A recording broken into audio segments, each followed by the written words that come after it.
talk a little bit about unemployment and how we get our teaming youth some jobs. So yesterday, the president made something we have all known quite clear: the inavailability of unemployment statistics. Well, one of the organizations meant to create the much-needed jobs is the Microfinance and Small Loan Center, MASLOC. Its main mandate is to provide financial support for small businesses, but the organization, like many others, has been plagued by a number of issues, from indebtedness to politicization.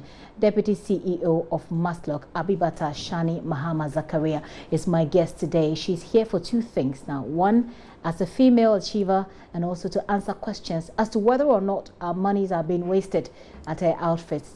First, let's hear the president. This room has been designed for the...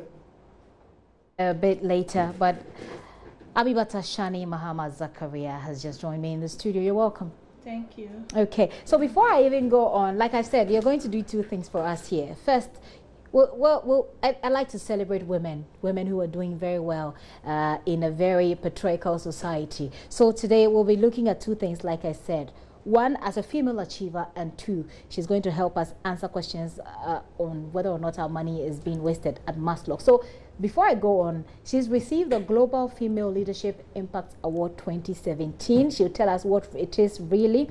And she's been introduced into the top 100 most influential global women leaders Hall of Fame. But MASLOC is also suffering from indebtedness. First of all, one of the things that the NPP said during your campaign, and I'm quoting here, says the NPP will pursue aggressive industrialization based on value addition, provide tax and related incentives for manufacturing businesses, investing in skills training and apprenticeship, as well as providing resources for small businesses and startups to emerge and flourish. That is according to now Trade Minister Alan Kyerematen, and this was said while you were campaigning.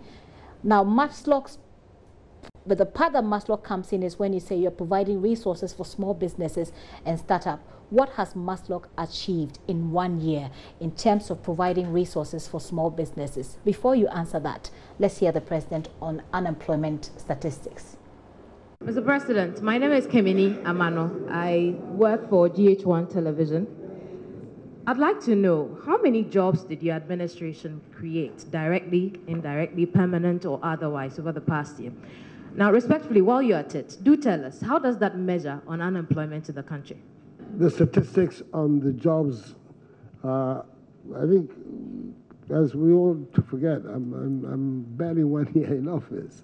Some of these statistics are being collected as we speak now.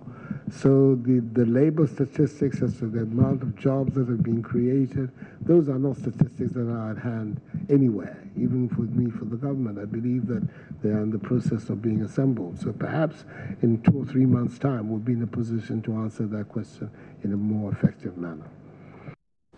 In 2 or 3 years' time, we'll be able to answer that question. That's the president saying. Does the MASLOC have any statistics? Yeah, we do. Actually, before I even go into job creation, I will want to tell you what the mandate for MASLOC is. It was established in 2006 under President Kufuor, and the core mandate was to alleviate poverty with job creation and wealth creation in mind. And by also supporting small businesses with finance. Exactly. Right. The small businesses so far for microcredits is our benchmark. Microcredit, because this is an area where a lot of women benefit from. And the microcredit basically is where women are grouped into groups.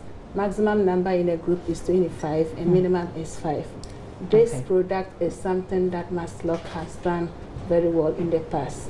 Well, you could say that, but what people want to measure, which is the first question that I asked previously about what it is that MASLOC has achieved when it comes to supporting small-scale businesses. What can you say about that? We have in a year, it's not exactly a year, but almost a year since assumption in office. Right. Yeah, we came to meet only 15 districts where MASLOC was present, and with those 14 districts, they didn't even have a physical presence. As I'm speaking to you, we are in all 216 districts, and with respect to employment, we are starting with 2 staff from each district. So when you multiply by 216, we have 432 That is on the job aspect. And do they have the jobs? Do those people have the jobs now?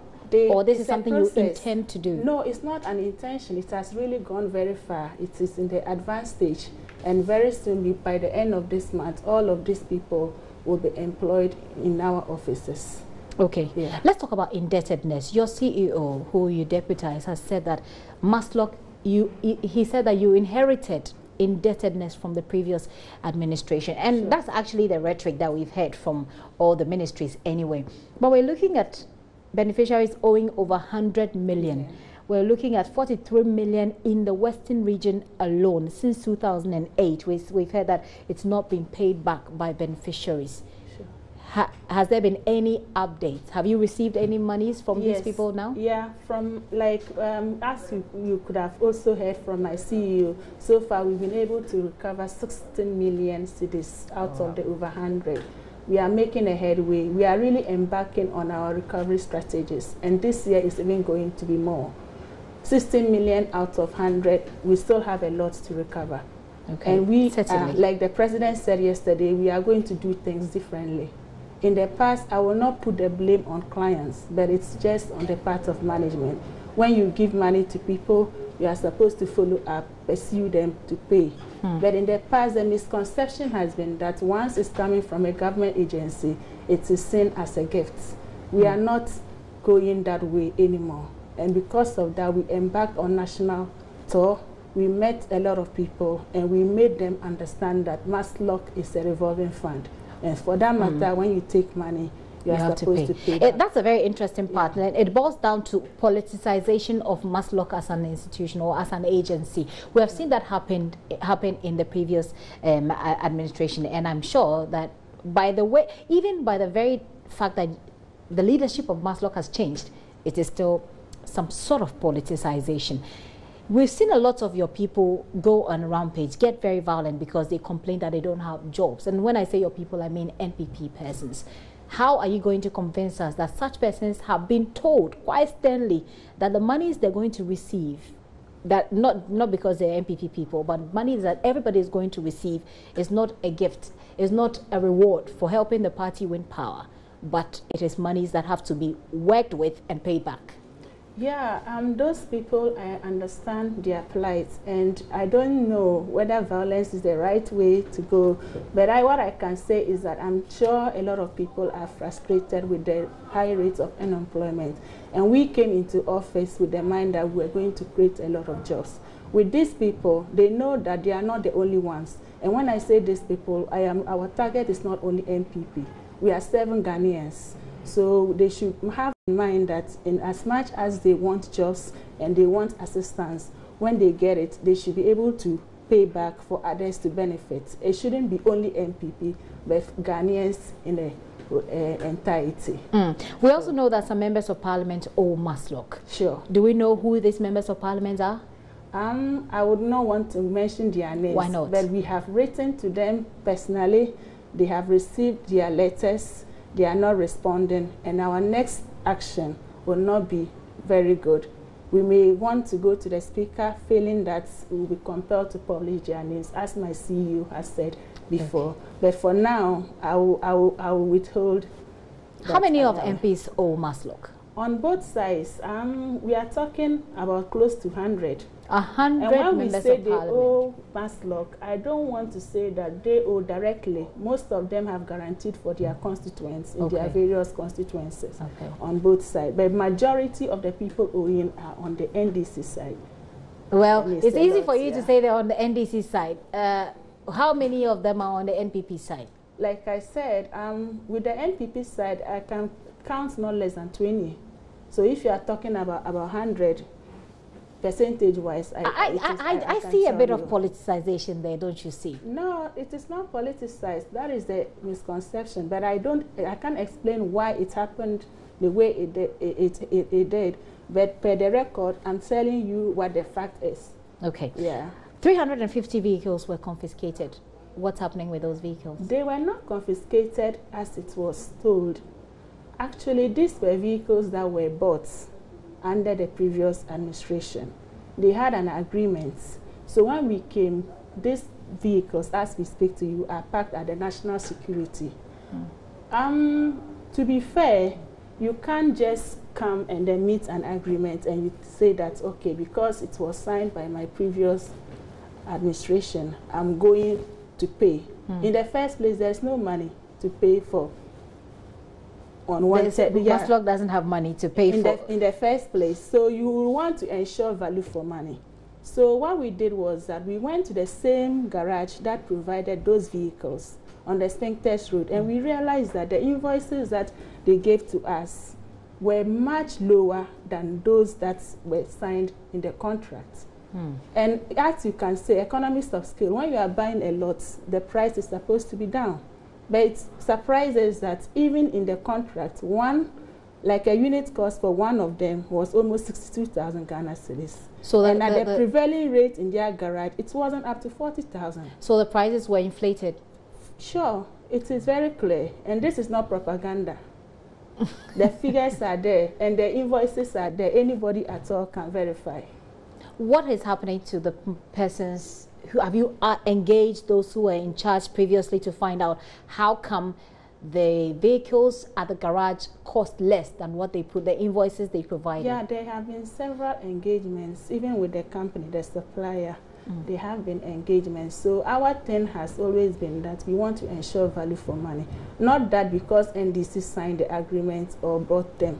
It's not like we don't want to use, but you want to use it in a very prudent manner. So are you returning these vehicles? No, the vehicles are still there and talks are ongoing. We are waiting for a directive from our superiors.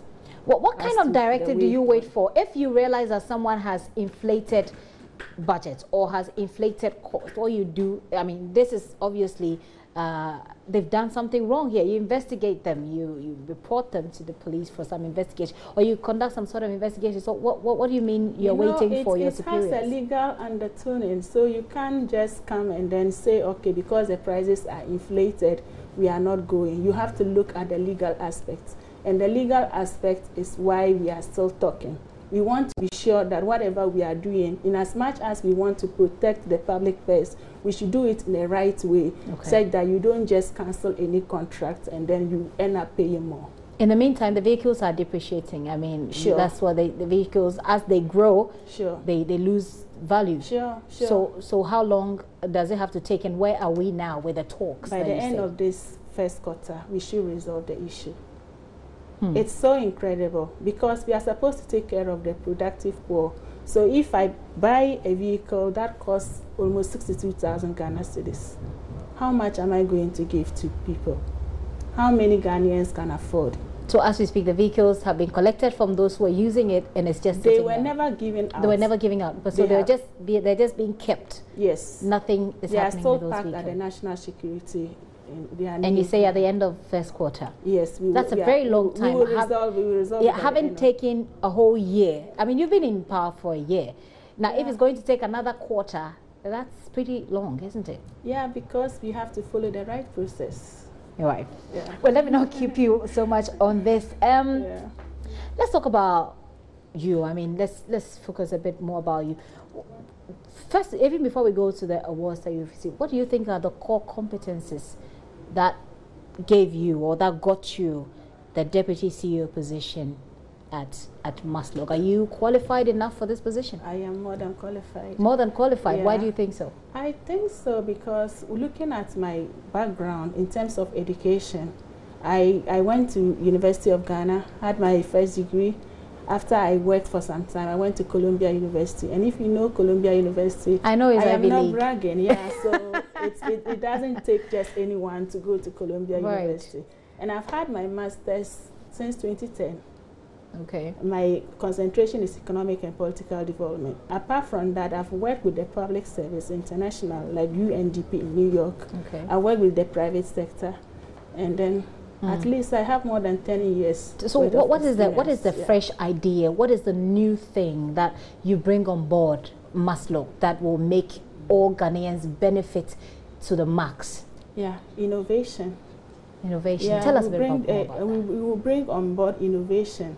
It's not like we are reinventing the wheel. Whatever our core mandate is, we can't go beyond doing anything outside. But what we want to do, like I said earlier, is to do things differently. And doing things differently doesn't mean that that wasn't what it was supposed to be done, but just that I don't want to say people fail to do what they were supposed to do.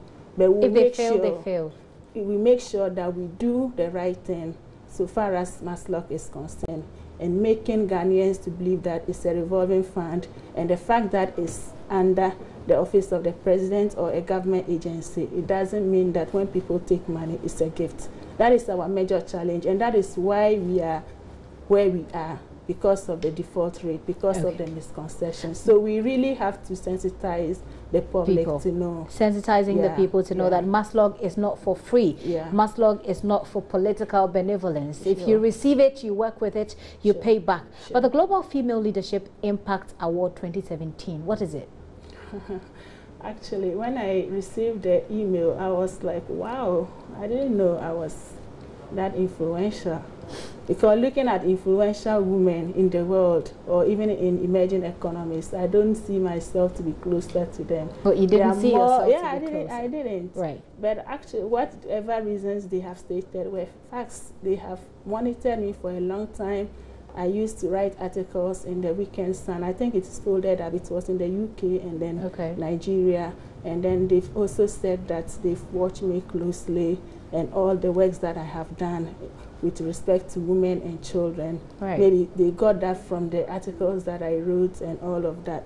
And with the private sector, I also attended many fora. So I met a lot of people globally. And with my network of classmates from Columbia University too, I think I have some global presence in a way. Global presence in a way. Well, I say congratulations. I was really profound. I was really very humbled. Receiving such an award. Well, congratulations to you. Thank but you. There are lots of young ladies out there who would like to know, perhaps hear something from you. There are people in our parts of the world. There are lots of young people who have great aspirations, but they can't reach it most of the time because of what MASLOC is supposed to do: reduce poverty. Yes, most of the time it's poverty. Most of the time it's ignorance. For young ladies who are watching you, what would you tell them about achieving something great in life? Yeah, what I can say to young ladies watching me is that I'm an example of what you just said. I didn't come from a rich home. I came from a modest home. I started my elementary education in Nayakuba. So today, if I am where is Nayakuba? Nayakuba Primary is Yendi. Elementary. Maybe those times you say Saito. I have classmates. I wasn't the most brilliant. So what I say is determination. When people are determined, you can go anywhere. And it doesn't take the school you attend from your elementary or your adult age to become who you want to be. But once you are determined, you can go places. The world is for determined people.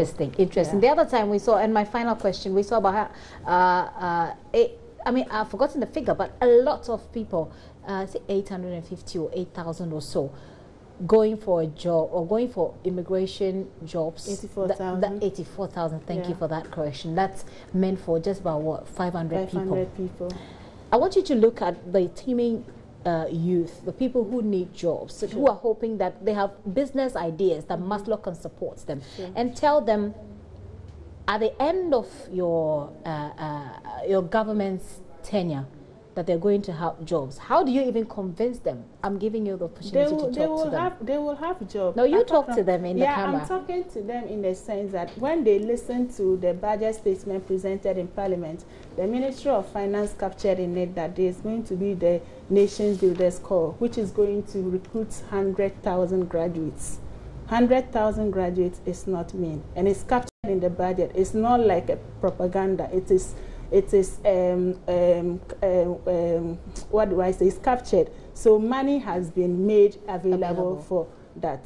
And apart from that, our various agencies, we are doing everything possible to create jobs. I've just told you, if we can give almost 500 people a job in less than a year, then you can imagine what other agencies can do in addition to the Nation Builders Corps. One very interesting question though, a lot of young people, young women, pretty young women don't like to get into politics. What are some of the challenges you face getting into politics as a woman? Yeah, the challenges. Well, in my case, I think I have a supporting husband, and I say thank you. Right. Because the challenge mostly is that there are certain functions, for example, late at night, that you cannot attend, or maybe you have to go somewhere, and you know that this one. That's when you get. Well, that's when you're already in politics. But how did you get into politics? I mean, you're so pretty. I was born into a political home. My father was a politician. So it was a natural transition. Yeah. So but we've seen that lots of people when they get into politics. Well, I mean, we've heard some complaints about how people play, take advantage of you, try to, do all kinds of things. What people should know is that women merit whatever they do. This misconception that you have to be, or you have to do something to get wherever you are, it's not right, because I haven't done any of those things, and a lot more haven't done whatever things that people impugn with women in politics. So it's just about you. You can do whatever you want to do once you have the right support. Once you have the right support. Mrs. Abibata Shani Mahama Zakaria, thank you very much for coming. Thank you very much. It's been a great afternoon with you. She's Deputy CEO of MASLOC. Now, one thing you should take away from this conversation is that they're hoping to create the jobs that you all need, but when they give you the money, when they give you the supporting finance, they expect that you work with it and you pay back. Hopefully, there will be, well, maybe less politicization, because we've already seen the politics, because the leadership has changed, and it's all because of the politics. Okay, thank you very much for coming once again.